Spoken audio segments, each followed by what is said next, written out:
The FBI insists that newly released surveillance footage proves no one entered Jeffrey Epstein's cell block the night that he died. The problem with that is CBS has released a report that has looked at this video, analyzed this video, and now, are there apparent discrepancies between what the video shows and what the government is saying? We are going to break down exactly what is going on here, and we are going to speak with a former FBI agent about what this really tells us. Welcome to Sidebar, presented by Law&Crime.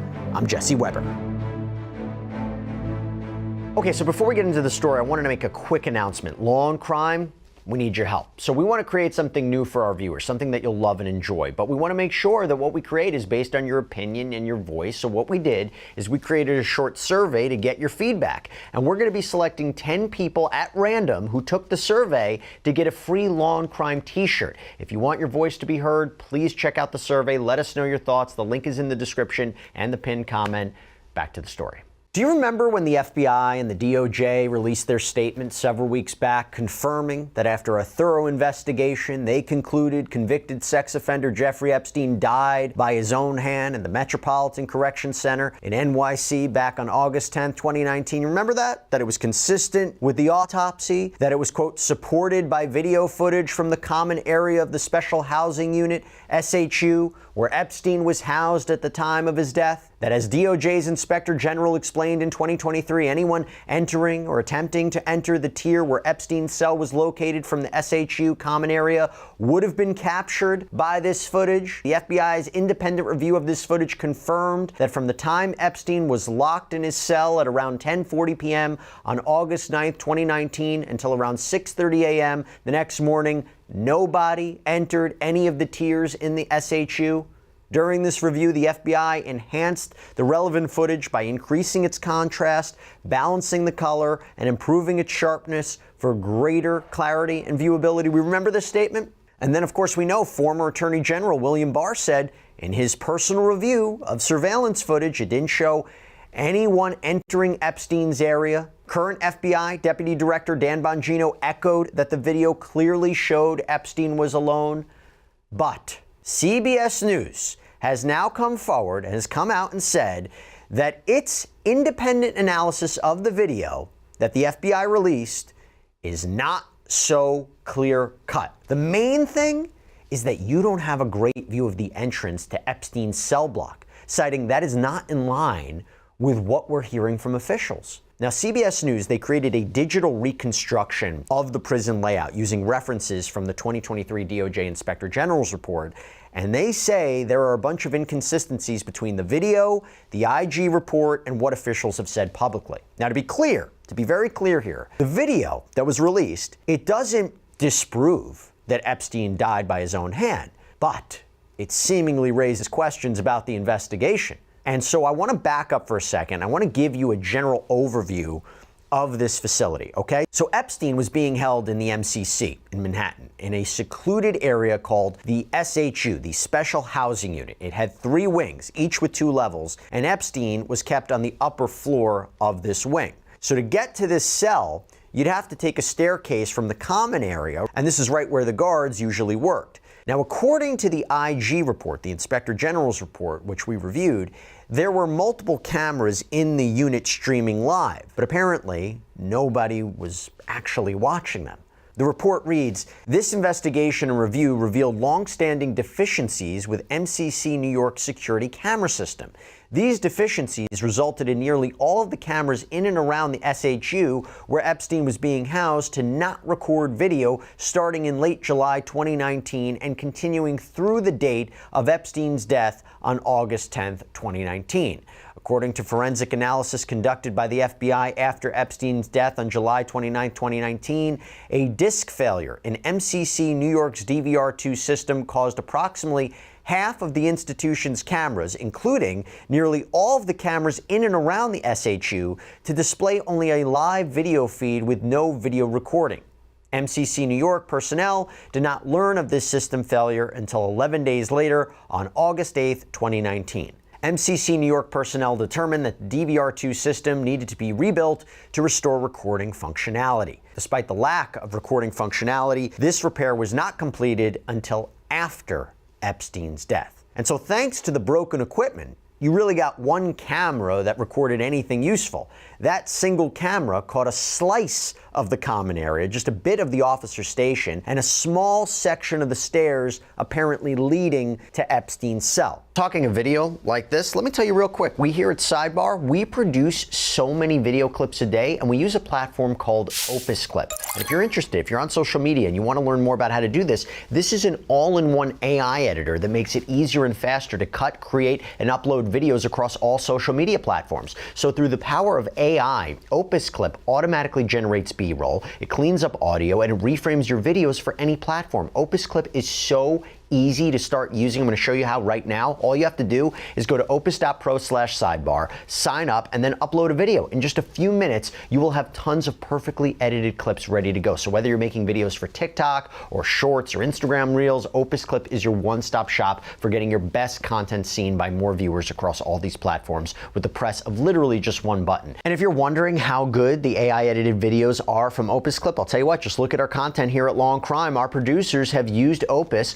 to help us cut and share clips of some of our most major trials, and having a tool like Opus Clip means we can get you even more viral updates from inside the courtroom faster than ever before. At Sidebar, we know our listeners have a lot of opinions and ideas to share, and this is the most powerful tool there is to help you edit like a pro and grow your own audience. So give it a try for yourself. Go to opus.pro/sidebar to start creating your own videos today. So we're going to dissect this jail footage, okay, and based on the CBS report. The footage is apparently 11 hours long, completely silent. It covers Epstein's last night in his cell at the MCC on August 9th, 2019. The recording begins at 7:40 p.m. And mostly you just see prison staff doing routine stuff, filling out paperwork, handling blankets. And in the back there, you can see the officer station where we know two officers who have been identified publicly were working. Tova Noel, who was a corrections officer working a double shift and was already working at that time, and Michael Thomas, an apparent material handler who would not arrive until midnight. Now, the camera's view is really limited, only showing parts of staircases and doorways, but the staircase leading to Epstein's cell, mostly out of frame. At about 9 minutes into the video, according to the report from the Justice Department Inspector General, Epstein himself only appears once, walking with an officer back to his cell. And the camera misses some critical areas like the entrance to his cell and the main entrance to the special housing unit. Now remember, Dan Bongino, he told Fox and Friends that Epstein could be seen as clear as day walking alone. But here's the thing, this appears to show Epstein walking towards stairs with his escort. Now remember, regarding this video camera, the 2023 Inspector General's report specifically says, quote, anyone entering or attempting to enter Epstein's SHU tier from the SHU common area would have been picked up by that video camera. But with the way this camera is positioned, we don't actually see Epstein take the stairs here or any sort of path between the entrance to his cell and the stairs. Now, at one point, there's an orange figure or an orange object that we see emerge and walk towards the stairs where Epstein's cell is, but it's not clear what that is, who that is. Now, per the Inspector General report, one of the on-duty guards, Tova Noel, said she conducted rounds through each tier in the special housing unit and went to Epstein's cell where she saw him lying on a mattress on the floor, which was typical for him, she said. And you can see a figure believed to be her making her way in that direction, but you don't really see her climb the stairs. And what's alarming about this is that rounds were supposed to be conducted twice per hour, and regarding Epstein, the rules were even more strict, because per the Inspector General report, this sign was posted at the guard station. It reads, mandatory rounds must be conducted every 30 minutes on Epstein. But the investigation by the IG concluded that the mandatory rounds really weren't conducted during the shift. Now, at around 10:38 p.m. in the video, you can see movement on the stairs, this orange figure or an orange object. And the Inspector General report reveals that someone was over there carrying linens to the stairs. The issue is, experts told CBS they weren't sold on this conclusion and thought it could be an inmate. Now, this is when authorities say no one else approached his cell block until the next morning. And this is an important disclaimer to throw in here too. While this video does not give us any reason to believe that anyone did approach his cell block after that timestamp, this very obstructed view that we're given does raise questions as to whether anyone did use the stairs after 10:38 p.m. Now, per the report, Knoll told investigators no one was allowed in on this night. and that she would have had to physically open the door to allow someone to enter that area of the unit. And I want you to remember that last part, because even though that's what she said, you can see, or apparently see, at all these various times throughout the night where one of the guards, believed to be either Noel or Thomas, walks over towards that direction and kind of disappears out of view. And you go back to what I was saying about needing to physically open the door. If you look at this shot at 4 a.m., you can see someone enter from that side of the screen alone. But we don't believe there's any explanation for this in the report. This would have occurred during the time when it would have been just Noel and Thomas on duty, the latter arriving at around midnight to begin the shift. Now, the video even shows several individuals entering and exiting while Thomas and Noel are seen nowhere near the door or not present at all, again, seemingly contradicting what had been said. And as a result, there is really no way to know from the video if indeed it was possible for someone to enter the unit and climb the stairs to Epstein's cell without being seen. Now, there's a few other noteworthy things in here that we have not touched upon, and one of which you've probably been waiting for, the missing minute of footage that everybody has been talking about. And we're going to get to that. But first, let's take a closer look at something else that happened before midnight in the 11th hour. At the 11:21 marker, you can actually see a mouse cursor appear on the screen. That raises questions about whether or not this could have been a screen recording as opposed to the actual true raw video. CBS reports that experts told them this video's metadata revealed that this video was generated in May of this year. And furthermore, one expert, Jim Stafford of the Eclipse Forensic Services, said the metadata was likely a screen capture and not a true export of the raw file. And experts further told CBS that there was a shift in the frame aspect ratio. That means the ratio of an image's width to height, meaning this could even have been two clips stitched together instead of raw rolling footage. Okay, now on to the part that you've been waiting for. The missing minute of footage. Okay, so right here at 11:58:58, you'll see the footage jump right to midnight, skipping to 11:59. Attorney General Pam Bondi had said that that skip was caused by the camera resetting itself at midnight, saying at a press conference there was a minute that was off the counter, and what we learned from the Bureau of Prisons was every night they redo that video. It's old, from like 1999, so every night the video is reset, and every night should have the same minute missing. So we're looking for that video to release that as well, showing that a minute is missing every night. However, according to CBS, a government source told them that Pam Bondi was incorrect in that assessment, and we don't have any additional video. And now we're hearing that the FBI, the DOJ, the Bureau of Prisons may have a copy of this footage that is full, raw, unedited. But why have we not seen this? That's unclear. And importantly, no missing minute or skip in the footage was documented or appeared to be documented in the investigation by the IG. Both Tova Noel and Michael Thomas, they were charged with falsifying records. Those charges were eventually dropped. No higher-ups or BOP officials were ever held accountable. The FBI closed the case, saying the video supported the medical examiner's ruling on Epstein's cause of death. But as we've just shown you, the footage, does it 100% prove no one entered Epstein's area undetected? That becomes a question. And remember these portions that we showed you earlier with guards walking off toward that area? Per the Inspector General report, only 2 cameras in the vicinity of Epstein's housing area were recording. One which we've shown here, but the other? Still a mystery.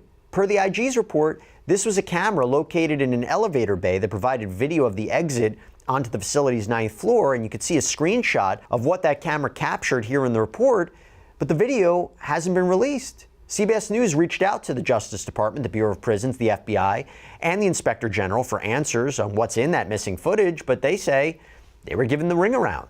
A spokesperson for the Inspector General emailed CBS the following statement. The OIG appreciates the careful review of our report. Our comprehensive assessment of the circumstances over the weeks, days, and hours before Epstein's death included the effects of the long-standing chronic staffing crisis in the BOP and the BOP's failure to provide and maintain quality camera coverage within its facilities. As CBS notes, nothing in its analysis changed or modified the OIG's conclusions or recommendations. That is true.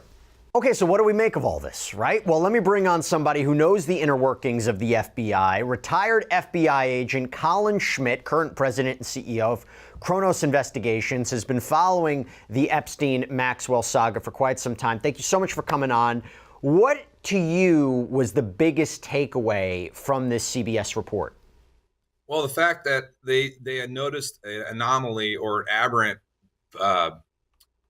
thing or something or unidentified artifact in the video. You're talking about the orange thing, the orange part? The orange thing. Now that the DOJ is trying to explain that away by saying, well, that's another prison guard.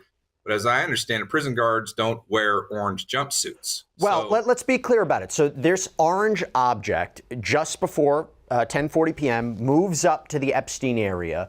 The report says, the IG report says, through review and analysis of the SHU video footage, witness statements, and BOP records, the OIG determined that at approximately 10:40 p.m., a CO corrections officer believed to be Knoll carried linen or inmate clothing up to the L tier, which was the last time any CO approached the only entrance to the SHU tier in which Epstein was housed. Now, however, CBS reported that video forensics experts say it could be an orange prison jumpsuit. So that's the discrepancy.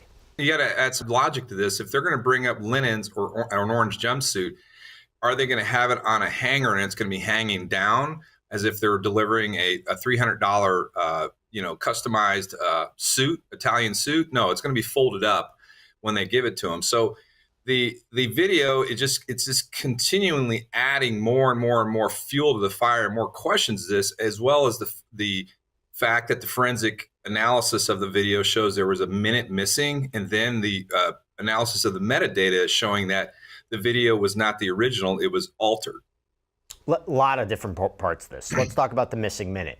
You heard Attorney General Pam Bondi talk about the explanation for the missing minute, saying the camera was reset, but a government source told CBS that seems to be inaccurate. Now, the reporting also suggests that the FBI, the DOJ, the Bureau of Prisons may have the full unredacted footage that they could release.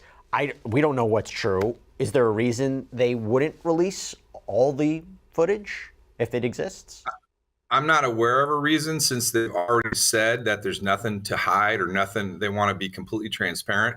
I have received video from prisons before when I was on the job with the FBI, raw video, and it's in a certain, basically a certain format. And then you'll have the reader, which will also be downloaded. So it appears that this wasn't given to the media in that raw format. It was given in like a movie format or something you would see if you modified it using Apple or one of the other systems or softwares. So it just, once again, it's creating a growing sense of frustration with the community on, okay, just put everything out there and let's just deal with it. Let the cards fall, let's deal with it. What did you make of the cursor and the menu that pops up? Because it's, at first you might be thinking you're looking at the raw footage, but is it, or was it taken from a screen of some kind? Well, that's the other thing, is, was it a screenshot? Were they using screen recording to get this out? And that's absolutely unacceptable. If you're going to give out footage to the media, give out the raw footage with the reader or the system to play it properly. Don't do a screen grab. And if you're going to do that, or if you want to do that, then just don't even bother releasing it, because this is what you're going to have. Lots and lots of questions. I mean, unless there was some sort of way where that was the only way to distribute it, but I don't think that seems accurate. I mean, if there wasn't a way to actually deliver the full file in a way, in its raw form, if you had to only do it through a screen grab, does that sound correct? I don't know. No, because like I said, I've got video from BOP prison before, as well as other jails. And like I said, it'll be given to you in a raw format, and then you'll also be given the reader or the player that can play that format, so you can view the footage, stop, go forward, and basically have a forensic copy, so to speak, because otherwise it can't be used in court if it's been modified. Let me emphasize this one more time. I mentioned it before, I'll mention it again. There's nothing based on the reporting that seems to counter the conclusion that Epstein died from his own hand.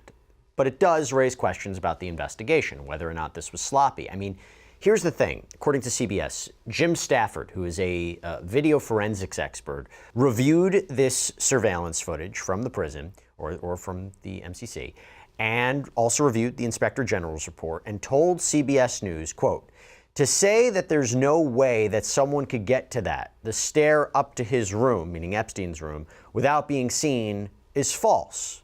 So Colin, can two things be true at once? Can we say that Epstein was alone, that no one came near him, but at the same time, we may not have all the angles? I'm trying to reconcile this, right? Where you could say, take the statements from the government, this is what the footage shows, it's clear as day what it shows, it proves our conclusion, but at the same time, you may be able to say it, but you might not have all the angles. I guess I'm just trying to make sense of it. Well, you can't prove a negative, okay, unless you have the video from start to finish of the inside of his jail cell, basically watching him take his own life. So we don't have the complete picture, whether it doesn't exist or it wasn't made available, number one. Number two, we don't have the 302s or the reports of interviews of those two prison guards that were on duty at the time to see what they said contemporaneous with when this occurred, or as close to when this occurred when they were interviewed. So it just, once again, it's just adding more fuel to the fire with more questions to be asked. Can there be a benign explanation for why there's apparent inconsistencies, whether it's the movement of people, whether it's the movement of Epstein in the video? Is there a benign explanation for what the government has laid out about what the video shows versus what CBS's reporting through video analysis suggests? Well, everybody's heard of Occam's razor, which is the simplest explanation, is usually the best. But there's also something out there called Hanlon's razor, is don't assume malice when incompetence will give you the best explanation. So in terms of a benign explanation, I think in this case, it's just a pattern of incompetence in terms of making sure the proper and complete record has been released to the public. At this time, I don't know what's going to happen from this. I mean, do you think the FBI, the DOJ, further investigate this in some way based on CBS's reporting? Do they not? Where do you think this goes based on this report from CBS? Well, I think it's all going to be up to President Trump on how much fuel he wants to, or how many resources he wants to put towards this, because ultimately Congress is getting involved because their constituents want answers, both sides of the aisle, as well as our own media, and as well as probably entities inside of the Department of Justice that want to know and want to get the full picture and truth out to the American people. So it's really going to kind of lie in President Trump's hands on whether he decides, hey, I want the whole thing done all over again with a new team, with new management, and get it done correctly, or he's going to want to just let this kind of die on the vine and hope everybody just moves on.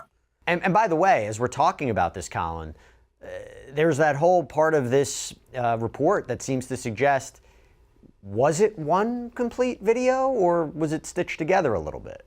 Well, and that's the other problem with this, is that several entities have looked at this, and based upon the metadata, it appears that this was stitched together. It wasn't one continuous flowing copy of the occurrences that occurred there. Once again, showing or leading people to believe that the video was manipulated before it was released to the public. Yeah, it's going to further the conversation, I think, in a lot of different ways. When that statement was released from the DOJ and the FBI several weeks ago, they might have anticipated it was going to be the end of the story, but clearly not. And this report from CBS, this analysis through CBS, is definitely going to continue the conversation. Colin Schmitt, thank you so much for taking the time. Appreciate it. Thank you for having me on. All right, everybody, that's all we have for you right now here on Sidebar. Thank you so much for joining us. And as always, please subscribe on YouTube, Apple Podcasts, Spotify, wherever you get your podcasts. I'm Jesse Weber. I'll speak to you next time.